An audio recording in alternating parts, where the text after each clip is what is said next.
back to Winning Isn't Easy.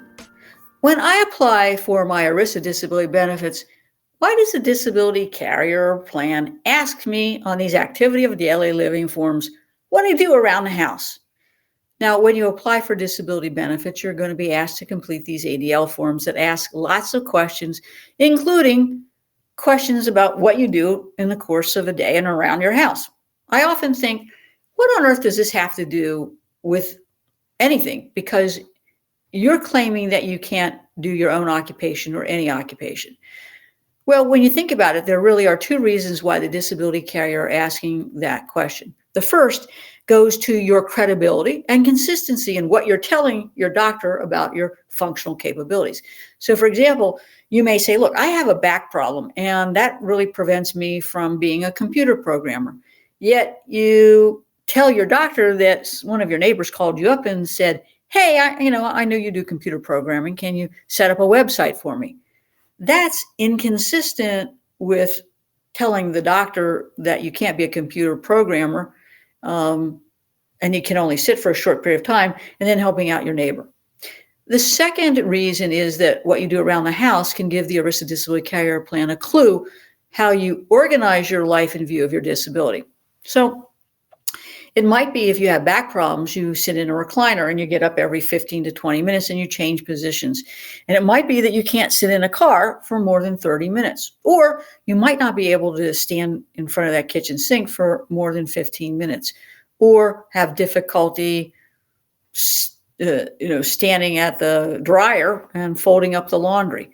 It might be that you have to take breaks because of all these activities, or that you have good days and bad days when you do these things around the house. So you want to think about this, take out that piece of paper, write down what you do, write down your symptoms, write down what problems you have functionally and the price you pay for doing those kinds of activities. So what will that ERISA disability carrier plan do with my answers? The disability carrier is going to get your medical records. They're going to have you fill out these ADL forms. They're going to, of course, check your social media account. And what they are doing is looking for consistency between what you report you can do and what you're actually doing.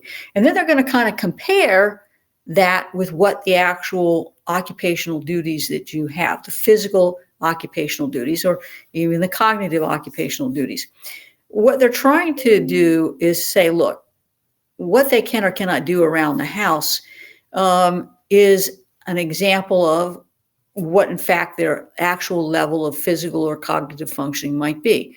And that is going to help them decide whether or not you're entitled to your benefits. Now, many times I see carriers cherry picking these forms, cherry picking the medical records, and decide that what you're telling them is not consistent with what you're claiming you can and cannot do, or what your doctor has said you can and cannot do.